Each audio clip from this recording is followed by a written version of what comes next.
සුබ දවසක් කියලා පිළිගන්න ඔයාලා සියලු දෙනාම ඔයාලා අද එකතු වෙලා ඉන්නේ database management system video series එකේ 4 වෙනි වීඩියෝ එකත් එක්ක. ඒ කියන්නේ question set 4ත් එක්ක. හරි එහෙනම් අපි වැඩි වෙලා ගන්න නැතුව ගිහිල්ලා බලමු question set 4න් මොකක්ද කියන්නේ කියලා. මේක තමයි question set 4. මෙතන දිනා you have given the instruction to develop to school system of කෑගලු මහාවිද්‍යාලය you part in this software is to create a database with this software you can easily manage all student information, all teacher information, class schedule start. ඒ කියන්නේ කෑගලු මහාවිද්‍යාලයේ තියෙන student ලාගේ teachers ලාගේ information තියාගන්න database එකක් create කරන්න කියලා software company එකට දීලා තිනවා. අපි ඒකේ software engineer කෙනෙක් විදිහට වගේ හිතලා මේ question එකට මේ උත්තර දෙන්න තමයි අපිට තියෙන්නේ. හරි එහෙනම් අපි බලමු මේකේ පළවෙනි ප්‍රශ්නේ මොකක්ද කියලා. use කෑගලු විද්‍යාලයේ DB as the name of database draw in ER diagram. මේක ER diagram එකකින් කෑගලු විද්‍යාලයේ DB කියලා database එක create කරන්න කියනවා. හරි එහෙනම් සුපුරුදු දෙන්න මම මේකට MySQL Workbench එක open කරගන්නම්.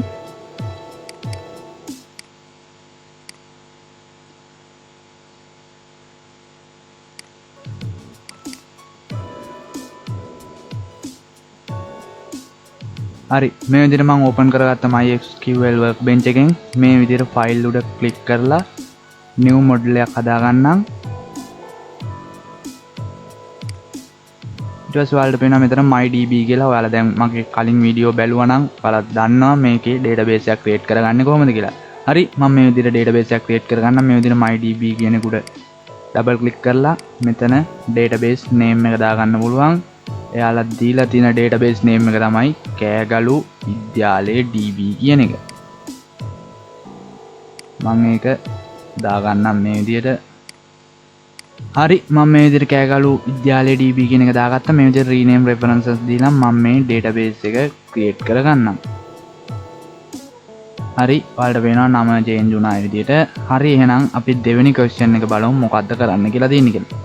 create a table to store student information and their gardening information.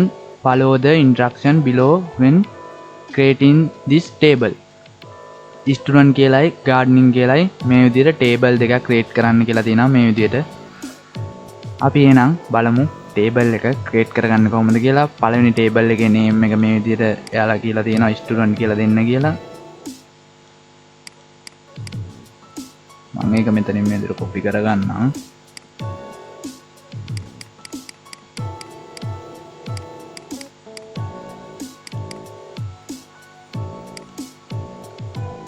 අපි මේ විදිහට මේ add diagram කියන එක උඩ ක්ලික් කරලා මෙන්න මේ වගේ ඉන්ටර්ෆේස් එකක් ඕපන් වෙනවා. ඒකේ මේ විදිහට table එකක් create කරගන්නවා. මේ විදිහට create කරගත්ත table එකේ මම මේ විදිහට table එකේ name එක change කරගන්නවා.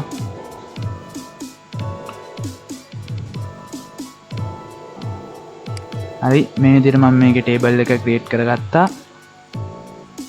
අපි බලමු මේකට දාන්න කියලා තියෙන data මොනවද කියලා. යාලා මේ විදිහට column name එක මේ විදිහට column name ටික දීලා තිනවා. පළවෙනි ඉඳන් index number, first name, last name, gender, contact number, address.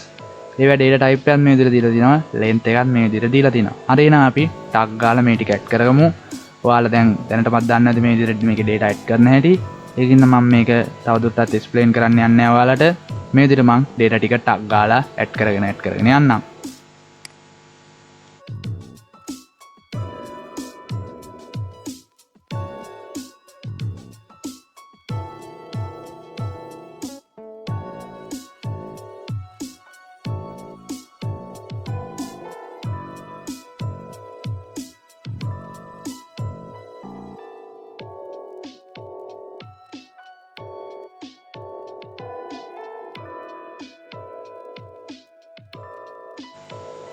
හරි මම ස්ටුඩන්ට් ටේබල් එක මේ විදිහට ක්‍රියේට් කරගත්තා.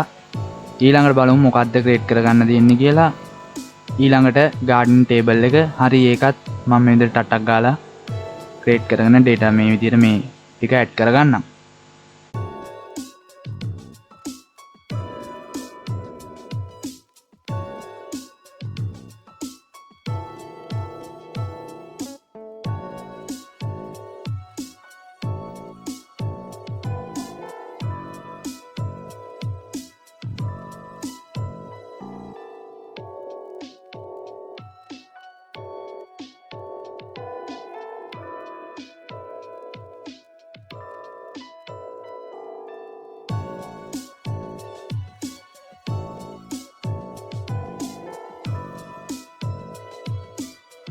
හරි මං gardening table එක මේ විදිහට add කරගත්තා. හරි බලමු ඊළඟට මොකක්ද කියන්නේ කියලා. ඊළඟට කියනවා යාලා name the relationship between the two tables student and gardening that you set up above. Mark in ER diagram your grade. එයාලා අහනවා මේකේ දෙක අතර තියෙන රිලේෂන්ෂිප් එක මොකක්ද කියලා. එතකොට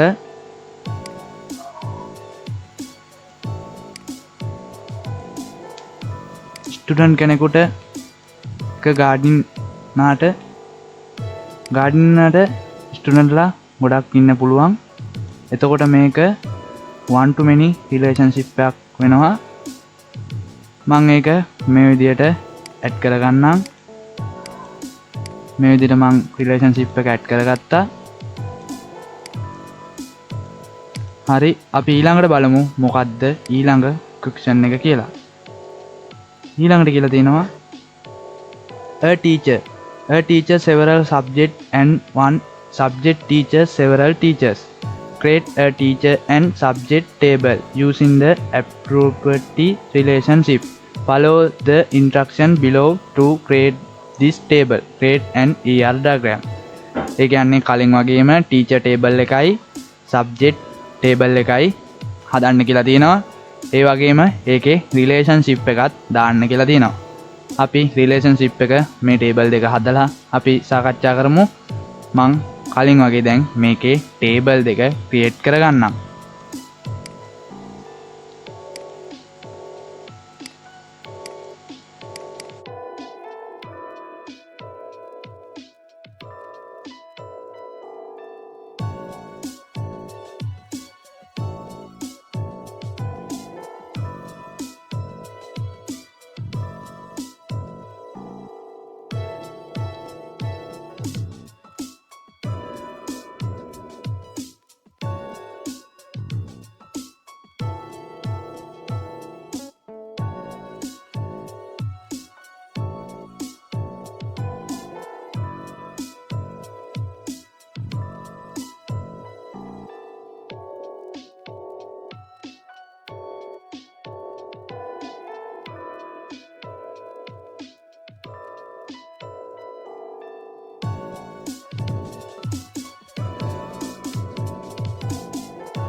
හරි මම ටීචර් ටේබල් එක ක්‍රියේට් කරගෙන ඉවරයි. ඊළඟට අපි බලමු ඊළඟ ටේබල් එක සබ්ජෙක්ට් ටේබල් එක. ඒකත් මම මේ විදිහටම ටක් ගාලා ඇඩ් කරගන්නම්.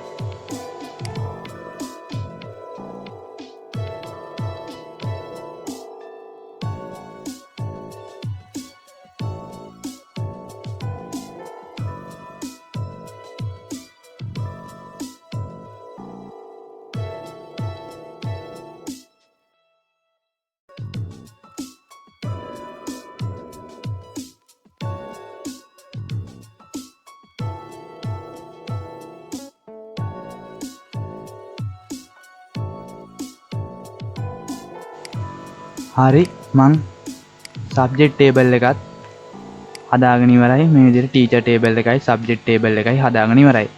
හරි මේකේ දැන් හතරවෙනි ක්වෙස්චන් එක වගේ හතරවෙනි ක්වෙස්චන් එකේ කියන විදිහට මේකේ රිලේෂන්ෂිප් එකත් අපි ඇඩ් කරගමු. ටීචර් කෙනෙකුට සබ්ජෙක්ට් එකක් උගන්වන්නත් පුළුවන්.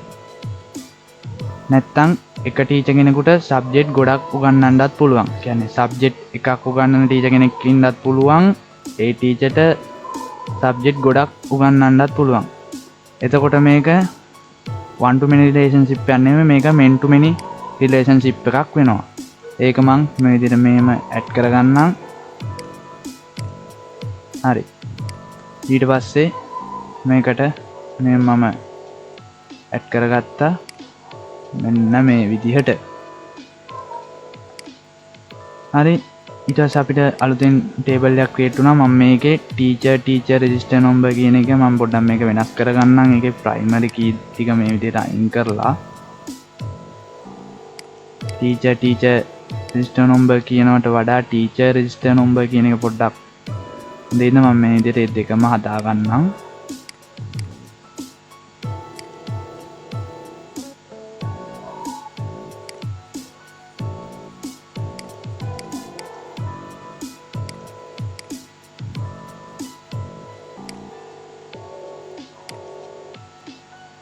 හරි මම මේ විදිහට ඒකත් හදාගත්තා.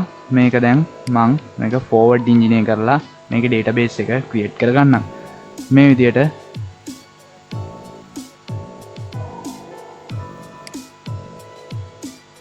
database වලට ගිහිල්ලා forward engineer මම කරගන්නම්. මේ විදිහට next දීලා password එක ඉල්ලයි password එක දීලා වල check කරගන්න.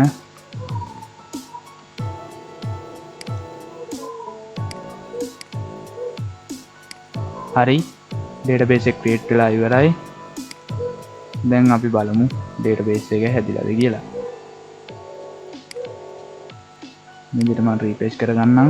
හරි ඔයාලට මේ විදිහට පේනවා කෑගලු විද්‍යාලය DB කියලා database එක create වෙලා ඉවරයි.